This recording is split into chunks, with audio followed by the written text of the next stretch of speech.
लिखता हूँ माँ पुराण की सीधी सच्ची बात। 18वां अध्याय कार्तिक मुक्ति का वरदान। जय श्री कृष्ण। राधे राधे दोस्तों, आप सभी पर भगवान विष्णु अपनी कृपा सदैव बनाए रखें।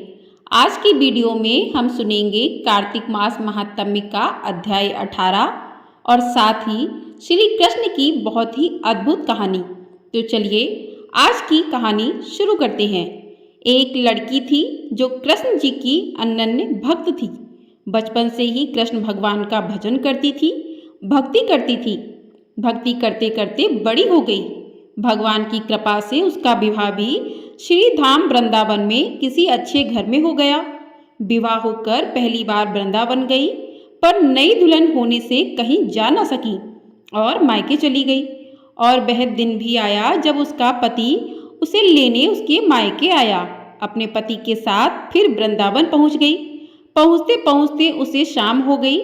पति वृंदावन में यमुना किनारे रुककर कहने लगा, देखो शाम का समय है, मैं यमुना जी में स्नान करके अभी आता हूँ।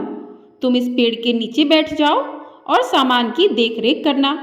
मैं थोड़े ही समय में आ जाऊंगा, यही सामने ही हूँ। कुछ लगे तो मुझे आवाज दे देना। इतना कहकर पति चला गया और वह लड़की बैठ गई। अब एक हाथ लंबा घूंघट निकाल रखा है, क्योंकि गांव है, ससुराल है, और वहीं बैठ गई। मन ही मन विचार करने लगी कि देखो ठाकुर जी की कितनी कृपा है। उन्हें मैंने बचपन से भजा और उनकी कृपा से मेरा विवाह भी श्री धाम वृंदावन में हो गया। मैं इतने वर्षों से ठाकुर जी को मानती हूँ, परंतु अब तक उनसे कोई रिश्ता नहीं जोड़ा। फिर सोचती है कि ठाकुर जी की उम्र क्या होगी। लगभग 16 वर्ष के होंगे। मेरे पति 20 वर्ष के हैं, उनसे थोड़े छोटे हैं, इसलिए मेरे पति के छोटे भाई की तरह हुए और मेरे देवर की तरह। तो आज से ठाकुर जी मेरे देवर हुए।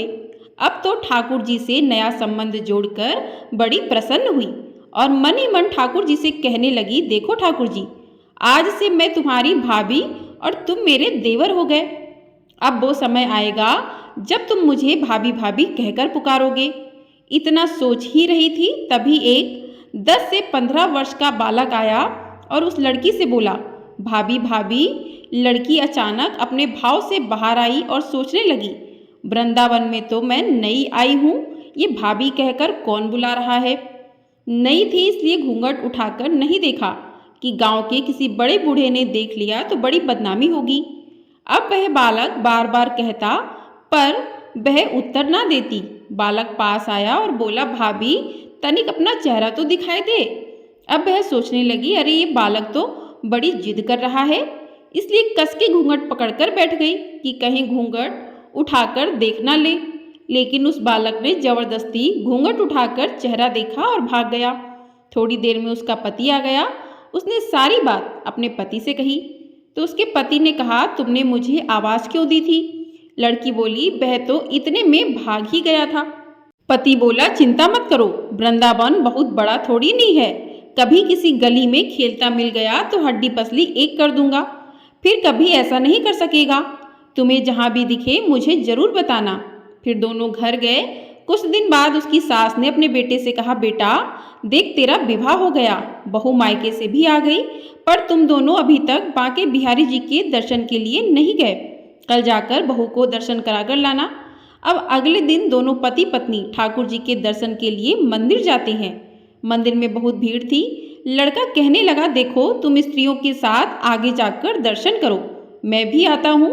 अब वह आगे गई पर घूंघट नहीं उठाती। उसे डर लगता कोई बड़ा बूढ़ा देखेगा तो क्या कहेगा। नई बहू घूंघट के बिना घूम रही है। बहुत देर हो गई। पीछे से पति ने आकर कहा, अरे बाबली, बिहारी जी सामने हैं, घूंघट काहे ना खोले। घूंघट ना खोलेगी तो दर्शन कैसे करेगी। अब उसने अपना घूंघट उठाया और बांके बिहारी जी की ओर देखा तो बांके बिहारी जी की जगह वही बालक मुस्कुराता हुआ दिखा। तो एकदम से चिल्लाने लगी, सुनिए, जल्दी आओ जल्दी आओ। पति पीछे से भागा भागा आया और बोला, क्या हुआ। लड़की बोली, उस दिन जो मुझे भाभी भाभी कहकर भागा था वह बालक मिल गया। पति ने कहा, कहाँ है, अभी उसे देखता हूँ। तो ठाकुर जी की ओर इशारा करके बोली, ये रहा, आपके सामने ही तो है। उसके पति ने जो देखा तो अवाक रह गया और बोला, तुम धन्य हो। वास्तव में तुम्हारे हृदय में सच्चा भाव ठाकुर जी के प्रति है। मैं इतने वर्षों से वृंदावन में हूँ, मुझे आज तक उनके दर्शन नहीं हुए, और तेरा भाव इतना उच्च है कि बिहारी जी के तुझे दर्शन हुए। बोले बांके बिहारी लाल की जय। तो इस प्रकार से श्री कृष्ण कन्हैया ने दर्शन दिए और अपनी कृपा बरसाई। इसी तरह ये कथा सुनने वाले और कहने वाले सभी भक्तों पर कृष्ण कन्हैया अपनी कृपा इसी तरह बरसाएं। बोलिए कृष्ण कन्हैया लाल की जय। आइए अब सुनते हैं आज का अध्याय। पिछले अध्याय में सुना था कि जलंधर भगवान शिव से युद्ध के लिए तत्पर है।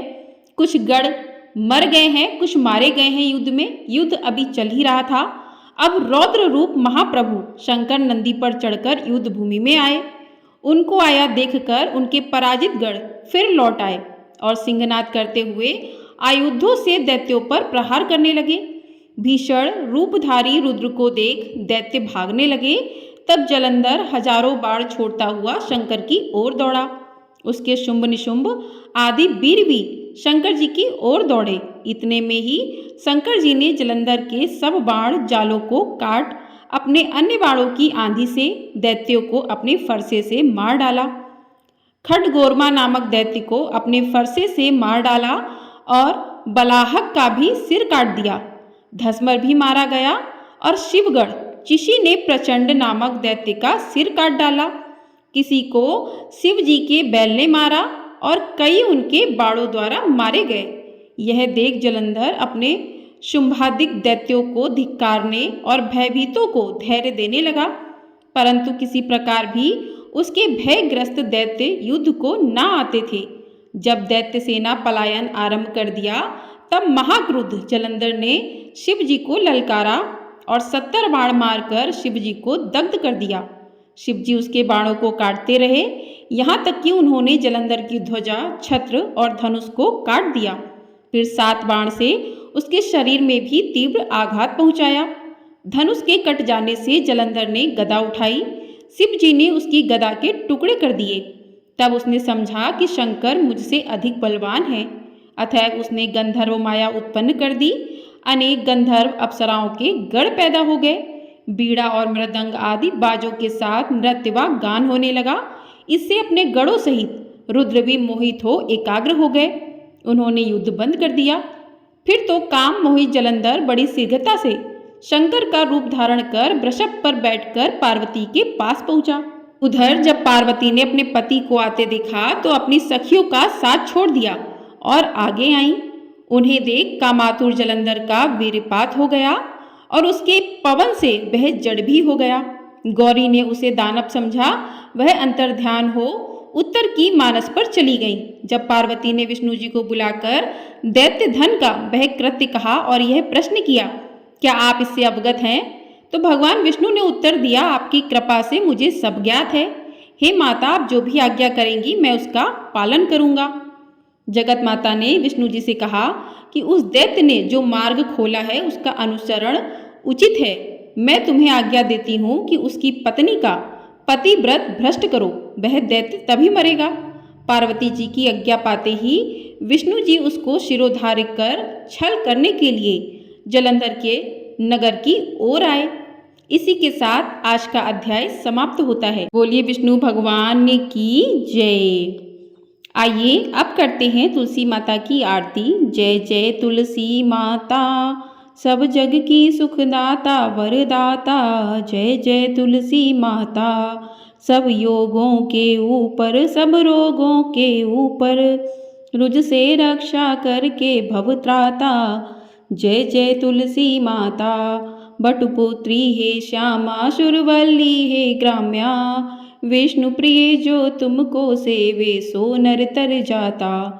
जय जय तुलसी माता, हरि के शीश विराजत त्रिभुवन से हो वंदित। पतित जनों की तारणी विख्याता। जय जय तुलसी माता, लेकर जन्म विजन में आई दिव्य भवन में। मानव लोक तुम्ही से सुख संपत्ति पाता।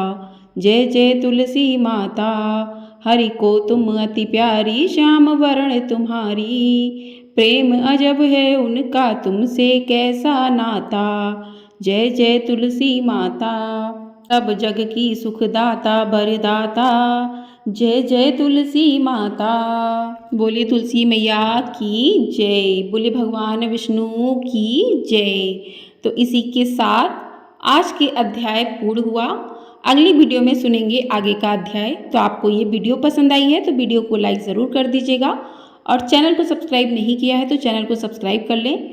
आपने यदि पिछले अध्याय नहीं सुने हैं तो आप उनको भी सुन सकते हैं। आपको हमारे चैनल पर प्रतिदिन कार्तिक मास महात्म्य के अध्याय सुनाए जा रहे हैं। यदि आप इन अध्यायों को सुनना चाहते हैं तो आप सुन सकते हैं और कमेंट बॉक्स में जय श्री कृष्ण राधे राधे अवश्य लिखिएगा। यदि आपको वीडियो पसंद आई है तो लाइक भी अवश्य कर दीजिएगा। जय श्री कृष्ण राधे राधे।